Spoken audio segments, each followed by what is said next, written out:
17 വയസ്സുകാരിയുടെ പരാതി പ്രകാരം കർണാടക മുൻ മുഖ്യമന്ത്രി യെദ്യൂരപ്പയ്ക്കെതിരെ പോക്സോ കേസെടുത്തിരിക്കുകയാണ്.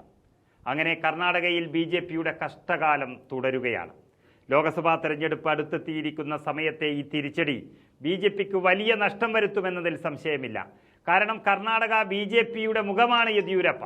4 പ്രാവശ്യമാണ് അദ്ദേഹം കർണാടകയുടെ മുഖ്യമന്ത്രിയായത്. അമ്മയ്ക്കൊപ്പം സഹായം ചോദിച്ചെത്തിയ ഒരു പെൺകുട്ടിയെ മുറിയിലേക്ക് കൊണ്ടുപോയി വാതിലടച്ച് ലൈംഗികമായി പീഡിപ്പിക്കുകയായിരുന്നു എന്നാണ് FIRൽ പറയുന്നത്.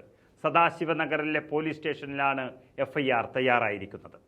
സഹായം ആവശ്യപ്പെട്ടു വന്നപ്പോൾ തന്നെ പുറത്തു നിർത്തി കുട്ടിയെ മാത്രം മുറിയിലേക്ക് കൂട്ടിക്കൊണ്ടു പോവുകയായിരുന്നു യെദ്യൂരപ്പ എന്നും, എന്നാൽ അതിനെക്കുറിച്ച് ചോദിച്ചപ്പോൾ പീഡനത്തിന് ഇരയായിട്ടുണ്ടോ എന്ന് പരിശോധിക്കാൻ കൊണ്ടുപോയതെന്നാണ് യെദ്യൂരപ്പ പറഞ്ഞതെന്നും അമ്മയുടെ പരാതിയിൽ പറയുന്നു.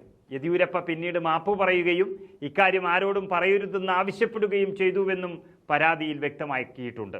ഇത് പരിശോധിച്ച ശേഷം പോക്സോ നിയമത്തിലെ സെക്ഷൻ 8, അതുപോലെ ഇന്ത്യൻ ശിക്ഷാ നിയമത്തിലെ IPC സെക്ഷൻ 354A എന്നിവ പ്രകാരമാണ് യെദ്യൂരപ്പയ്ക്കെതിരെ കേസെടുത്തത്.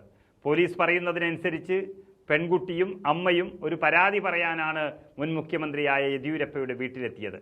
തൻ്റെ മകളെ ഒരുപാട് പേർ ചേർന്ന് പീഡിപ്പിച്ചുവെന്നും ഏകദേശം 53 പേരുടെ പേരിൽ പരാതി നൽകിയിട്ടും ഒരു നടപടിയും എടുക്കുന്നില്ല എന്നും പറയാൻ വേണ്ടിയാണ് നീതി യാചിച്ചുകൊണ്ട് യെദ്യൂരപ്പയുടെ മുന്നിൽ ആ അമ്മയും മകളും എത്തിയത്.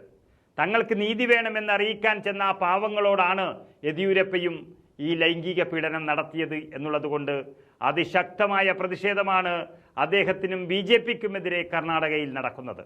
ഫെബ്രുവരി 2-ാം തീയതി നടന്ന ഒരു സംഭവത്തിൽ 1 മാസം കഴിഞ്ഞ് എന്തുകൊണ്ടാണ് കേസ് കൊടുക്കുന്നത് എന്ന് BJPയുടെ ചോദ്യത്തിന് നല്ല തിരിച്ചടിയാണ് കർണാടകയിൽ കിട്ടിക്കൊണ്ടിരിക്കുന്നത്. 1 മാസം മുൻപാണെങ്കിൽ യെദ്യൂരപ്പ ചെയ്തത് ശരിയാണോ എന്നും പാവങ്ങൾ പേടിച്ചിട്ടാണ് ഇതുവരെ പറയാതിരുന്നതെന്നുമുള്ള ശക്തമായ മറുപടി ജനങ്ങൾ തന്നെ BJPക്ക് നൽകുകയാണ്. ലോക്സഭാ തെരഞ്ഞെടുപ്പ് സമയത്ത് BJPക്ക് ഇത് ഏറ്റവും വലിയ തിരിച്ചടിയാണ്. 4 തവണ കർണാടകയുടെ മുഖ്യമന്ത്രിയായിട്ടുള്ള BJPയിലെ അതിശക്തനായ നേതാവാണ് BS യെദ്യൂരപ്പ. 2007 മുതൽ 2021 വരെ വിവിധ സമയങ്ങളിൽ അദ്ദേഹം മുഖ്യമന്ത്രിയായിരുന്നു. ഓപ്പറേഷൻ ലോട്ടസ് പയറ്റി കോൺഗ്രസ് JDS MLAമാരെ ചാടിച്ചുകൊണ്ടാണ് യെദ്യൂരപ്പ അവസാനം അധികാരം പിടിച്ചെടുത്തത്. ഇല്ലാത്ത കള്ളപ്പണത്തിന്റെ പേരിൽ DK ശിവകുമാറിനെ അകത്ത് കിടത്തിയ BJPക്ക് യെദ്യൂരപ്പയുടെ കാമകേളിയെക്കുറിച്ച് ഒന്നും പറയാനില്ല. ആകെയുള്ള 28-ൽ 26 സീറ്റുകളും കയ്യിലുള്ള കർണാടകയിൽ യെദ്യൂരപ്പയുടെ പോക്സോ കേസ് വന്നതോടെ എല്ലാം തകിടം മറിയുകയാണ്. 81 വയസ്സുകാരനായ യെദ്യൂരപ്പ തൻ്റെ ചെറുമകളുടെ പ്രായം പോലുമില്ലാത്ത ഒരു കുഞ്ഞിനോട് തെറ്റ് ചെയ്തിട്ടുണ്ടെങ്കിൽ BJP വിവരമറിയും.